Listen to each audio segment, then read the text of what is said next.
Mana Abah sabun molek? Mari kat duduk. Mana kat Abah? Penguasa kita uli ubat ah.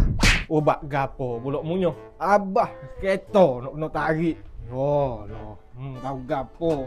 Abah tak payah pusing. Aku yang nak tarik, Abah tolak. Abah rasa dah. Abah nak masuk 13 lain. Baru orang tak berani nak kocak Abah. Oh. Agak nak masuk 13 lain. Mani nak sepo rumah. Cek tak bakal cuma bodoh. Kalau Abah masuk 13 lain tak. Boleh pakat tolong tanya susah. Tanya susah. Abah tolong. Hari Abah susah. Tak ada pula 13 lain tu. Bagi tolong. Mu kat Merok tak ada sokong kat pun Abah minat. Sokong bukan ya. Benda salah tak ada Abah buat. Salah gapo Abah buat tu. Bah, orang kapur duduk gagal bah. Anjir air ni. Tak ada orang lain dah bah.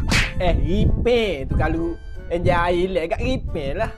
Tak ada orang lain tu ripin tahu tak? Oh, apa nak tuju lah ke Abah ni? Enjak air lek. Tengok Abah enjak air lek, wek Abah. Bah, jauh ni moya. Nak beli topak ke tinam ni. Tino mana me nak kemunyo. Mu tu muka bawah macam tak apa dia duduk nak. Kecik tu kau lecu. Nama gawe orang. Peti. Nama senang Fatimah. Mu tu baru dah jadi 3. Kalau pun sebulan 3 hari lagi. Oh, lo agak nak gawe nyo belajar dulu me. Try jo tramita. Cik tapi itu. Aku ayak dah. Mu ni memang bijak mu ni. Orang tengok Abah ni jadi orang tua panjang mu. Orang ni mana ada kau budak. Kalau panjang umur jadi orang tua lah gitu. Nyom tu serupa lah.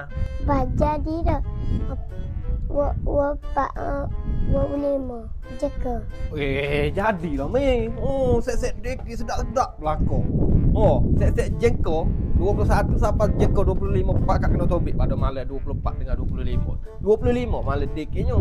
You mana bah? Dia buat me di pusat bandar Jengko. Ada. Nak tahu location dia? Tepi Family Mart.